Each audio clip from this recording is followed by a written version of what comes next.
Oleh sebab yang demikian, orang yang dia meninggalkan salat terang-terangan dengan mengingkari kewajiban salat, maka termasuk daripada kufur atau murtad.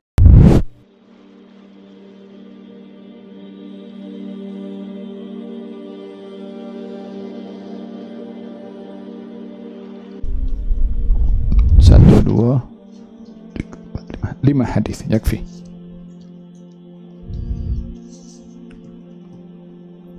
Ayo,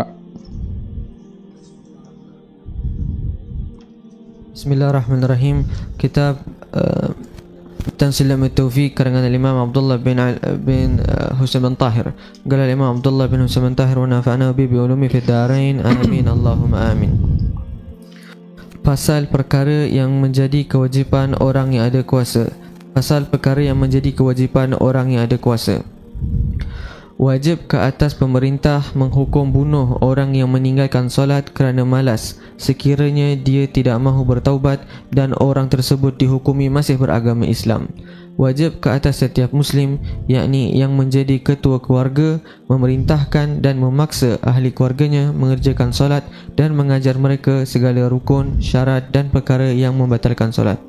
Ia juga adalah kewajipan semua orang yang ada kemampuan melakukannya meskipun bukan penjaga kanak-kanak, pemerintah dan ketua keluarga. Naam. Kita dalam pembahasan yang lalu memperbahaskan tentang al-wilayah, tentang kekuasaan yang dirujuk kepada beberapa golongan yang diberikan oleh syariat kekuasaan untuk dipergunakan dalam menjalankan amanah melalui kekuasaan tersebut. Di antaranya kekuasaan yang diberikan kepada ibu bapa terhadap anak-anaknya untuk mendidik kepada mereka, mengajar kepada mereka dan memerintahkan kepada mereka untuk salat pada usia 7 tahun. Hal ini berdasarkan dengan perintah Allah Subhanahu wa taala dalam Al-Qur'anul Karim, ya ayyuhalladzina amanu qu anfusakum wa ahlikum nara wa quduhan nas wal hijarah. Wahai orang-orang beriman, jagalah diri kamu dan juga ahli keluarga kamu daripada api neraka.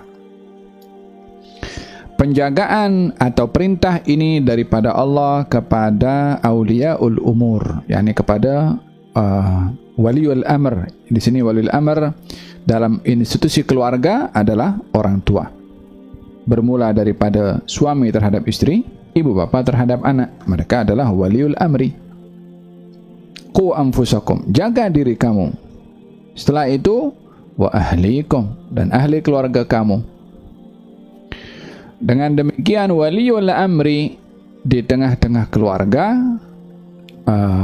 ayah dan ibu bagi anak atau suami bagi istri akan dipertanggungjawabkan oleh Allah Subhanahu wa taala terlebih dahulu sebelum yang lain.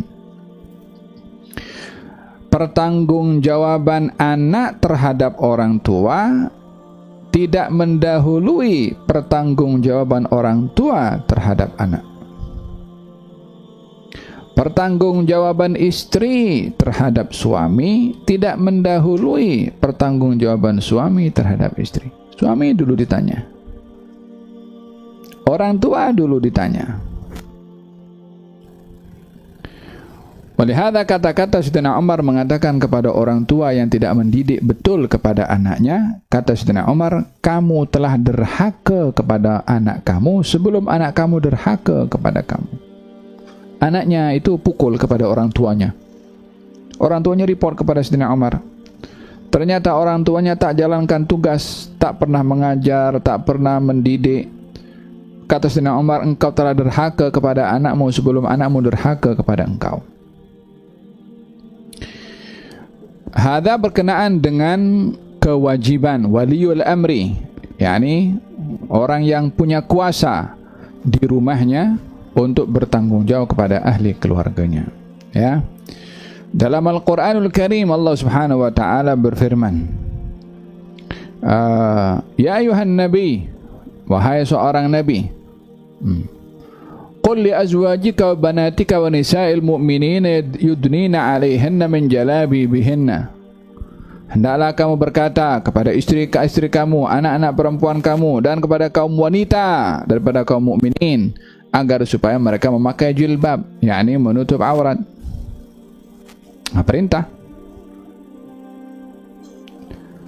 Faham dong? Dengan hatta pun istrinya atau anak perempuannya sudah memakai tudung dan menutup aurat, ianya adalah menjadi satu ingatan selalu bagi suaminya atau ayahnya untuk memberitahukan kepada mereka. Hadza wilayatul amri, yakni waliul amri di rumah. Perintahkan anak kamu salat pada usia 7 tahun, sebagaimana kita dah bahaskan pada kelas yang lalu, ya. Kemudian bila mana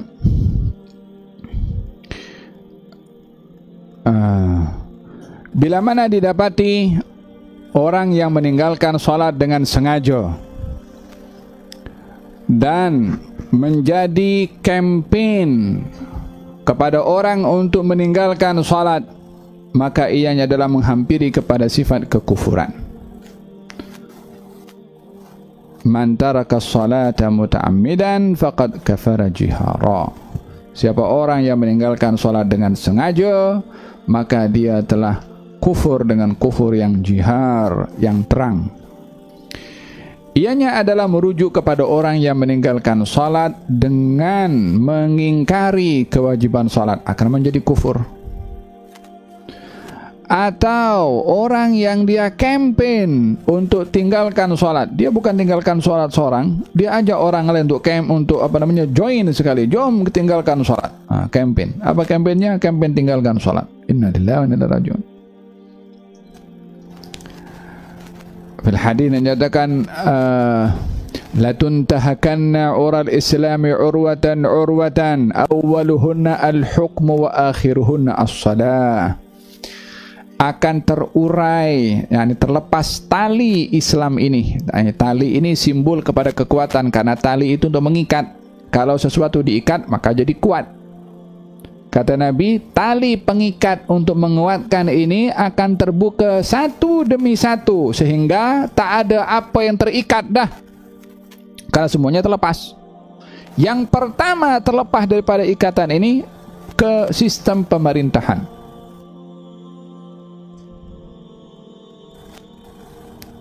Sistem pemerintahan itu mula gugur setelah yang ikut ini, ya, yang ikut Khilafatul Rashidah, kepemimpinan yang mendapat petunjuk, kepemimpinan yang sesuai dengan manhaj dan metodologi Nabi selama 30 tahun setelah wafatnya Nabi.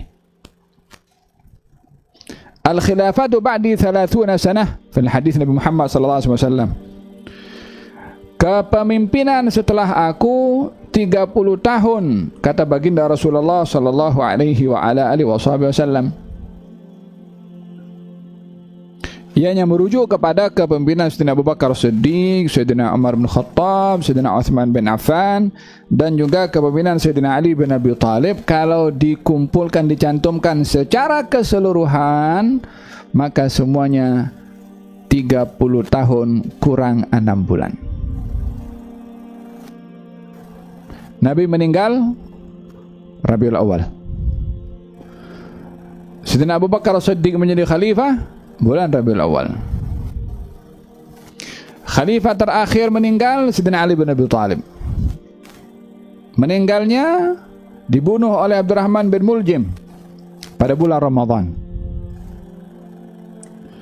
Kalau nak dikatakan 30 tahun, mesti kalau Nabi meninggal Rabiul Awal dan khilafah Sayyidina Abu Bakar Rabiul Awal, mestilah untuk genap 30 tahun sampai juga kepada bulan Rabiul Awal. Tapi Sayyidina Ali khalifah yang keempat meninggal pada bulan Ramadan. Jadi antara Ramadan sampai Rabiul Awal untuk melengkapkan 30 tahun yang disabdakan oleh Nabi, kepimpinan itu diteruskan oleh putra Sayyidina Ali, yaitu Sayyidina Hasan bin Ali bin Abi Thalib. Nabi bersabda, kepimpinan setelah aku 30 tahun. Setelah itu mulkan adudan. Mulkan adudan ini kerajaan. Adud itu al-'addu artinya menggigit. Maksudnya mulkan adudan adalah kepimpinan, kekuasaan yang dipertahankan dan tak mau dilepaskan, dan tujuannya adalah kuasa saja. Berbeza dengan masa Khilafatul Rashidah, kepemimpinan 4 khalifah yang disempurnakan oleh Sayyidina Hasan bin Ali bin Abi Thalib yang kesemuanya genap menjadi 30 tahun. Sayyidina Abu Bakar 2 tahun lebih, Sayyidina Umar kurang 11 tahun lebih, Sayyidina Utsman 13 tahun lebih, Sayyidina Ali hampir 5 tahun, dan selebihnya adalah disempurnakan oleh Hasan daripada bulan Ramadan setelah gugurnya atau setelah syahidnya Sayyidina Ali bin Abi Thalib sampai bulan Rabiul Awal. Genap 30 tahun Sayyidina Hasan turun daripada kepemimpinan dan diteruskan oleh Muawiyah bin Abi Sufyan. Bermula adalah Bani Umayyah yang teruskan kemudian kepada Bani Abbasiyah yang dalam masa itu berlaku macam-macam pergolakan dan pembunuhan seperti mana tercatat di dalam sejarah. Faham dong? Hada berkenaan dengan tali pertama yang akan gugur, yang akan terlepas adalah kepimpinan atau kekuasaan sesuai dengan manhaj Nabi Muhammad SAW. Dengan demikian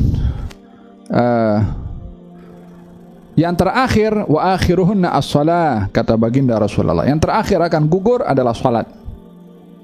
Yang maknanya ikatan ini akan bermula terlepas daripada kepemerintahan. Dalam pemerintahan dah terlepas setelah 30 tahun itu macam-macam berlaku. Pembunuhan, peperangan dan saling berebut kuasa daripada satu kuasa kepada kuasa yang lain. Allahu a'lam berapa korban yang terkorban hanya untuk memenuhi ambisi para penguasa.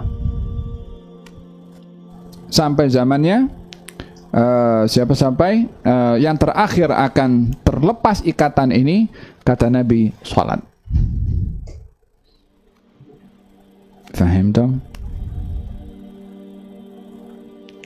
Dan kita berada pada zaman di mana ramai daripada manusia yang sudah tidak pun mempedulikan dengan salat. Kita sudah sampai kepada peringkat yang akhir. Ada golongan pula yang ingin menegakkan khalifah atau khilafah ini. Nak tegakkan salat dulu. Karena itu sudah peringkat yang akhir kita ini. Yang ini boleh tegakkan, yang lain boleh tegak. Faham dong? Wa akhirhunna as-shalah, yang terakhir dikatakan akan terlepas adalah salat, kata baginda Rasulullah sallallahu alaihi wasallam. Oleh sebab yang demikian, orang yang dia meninggalkan salat terang-terangan dengan mengingkari kewajiban salat, maka termasuk daripada kufur atau murtad. Dan yang orang yang campaign untuk orang meninggalkan salat, yakni macam menjadi hal biasa, bahkan menjadi slogan dan bangga dengan slogan orang tidak mendirikan salat, waliyadzubillah, adalah menghampiri kepada orang-orang yang ingkar akan kewajiban salat. Wajibu ala wulatil amri qatlu tarik salat kaslan in lam yatub wa hukmuhu muslim, yakni orang yang kalau dibunuh karena meninggalkan salat, karena mengabaikan ataupun campaign untuk meninggalkan salat dan menyebarkan, mengajak orang meninggalkan salat selagi tidak mengingkari kewajiban salat, maka dia masih tergolong daripada orang muslim. Selagi masih tidak mengingkari kewajiban salat, tetap kalau meninggal dunia disolatkan, dimandikan, dikafankan, disolatkan dan juga dikebumikan sebagaimana yang lain. Adapun perbuatannya adalah antara dia dengan Allah Subhanahu wa taala. Dan wajib bagi seorang muslim untuk mengambil berat tentang ahli keluarganya supaya memerintahkan kepada mereka menjaga salat, mendirikan salat, mengajarkan rukun-rukunnya, syarat-syaratnya, hal-hal yang membatalkan salat. Dan ini bila mana ia mampu. Kalau tidak mampu, hantarkan anak-anaknya pergi belajar. Faham dong? Ada tanggungjawab orang tua terhadap ahli keluarga untuk mengajarkan kepada mereka kewajiban salat yang diwajibkan terhadap seorang mukallaf. Naam. Kalimat ini menunjukkan juga pertanggungjawaban ketua keluarga kepada ahli keluarga. Naam. khairukum khairukum li ahlihi wa ana khairukum li ahli. Sebaik-baik kamu adalah orang yang paling baik kepada ahli keluarganya. Aku orang yang paling baik kepada keluarga aku. Namun baiknya Rasulullah kepada ahli keluarganya tidak ada kompromis dalam hal-hal yang mungkar. Sayang kepada ahli keluarganya, tapi dalam hal-hal yang mungkar tegas. Kalau satu hari baginda Rasulullah nampak Siti Aisyah mengatakan, mengata-ngata tentang Siti Sofiyah dengan lisannya, dengan lidahnya. Ya Rasulullah, Sofiyah itu begini dan begitu. Maksudnya badannya itu rendah, mengejek dan mengolok-olok. Hatta satu kalimat. Maka Nabi bersabda, "Lagan qulti kalimatan law muzijat bima'il bahri lamazajathu." Kamu telah mengatakan satu kata, kalau dicampur dengan air lautan akan berubah warna lautan itu dengan kata-kata kamu. Kepada siapa? Kepada istri yang disayang oleh Nabi. Justru sayang tuh kalau salah ditegur, dimarah. Adapun salah dibiarkan, buat mungkar pun disokong. Apa sebabnya? Jaga hati. Hari ini jaga hati, esok engkau maki. Jumpa di akhirat nanti, ini engkau punya pasal, tapi tak ada guna masa itu. Faham dong? Walihada tanggungjawab kepada ahli keluarga di dunia akan menjadi sebab terangkatnya derajat seseorang di akhirat. Faham dong? Bukankah Nabi bersabda, siapa orang yang dia memiliki dua orang anak perempuan dijaga dengan betul, maka dua anak itu menjadi pintu kepada orang tuanya masuk syurga. Didik anak dengan betul, orang tuanya masuk syurga. Ya, tanggung jawab, amanah. Faham tuh? Bukankah Nabi bersabda, bila mana seorang perempuan taat kepada suaminya, salat 5 waktu, puasa bulan Ramadan, maka dia boleh masuk syurga daripada pintu mana saja. Menjaga hak yang diperintahkan. Jadi dalam rumah tangga ini boleh menjadi laluan bagi mereka ke surganya Allah Subhanahu wa taala kalau dijaga dengan betul. Pada masa yang sama boleh menjadi pintu laluan ke neraka. Moga-moga Allah pelihara kita dan ahli keluarga kita. Mudah-mudahan rumah tangga kita menjadi rumah tangga yang membawa kita ke surga. Ya Rabbal Alamin, bersama dengan keluarga insyaAllah. Amin ya Rabbal Alamin.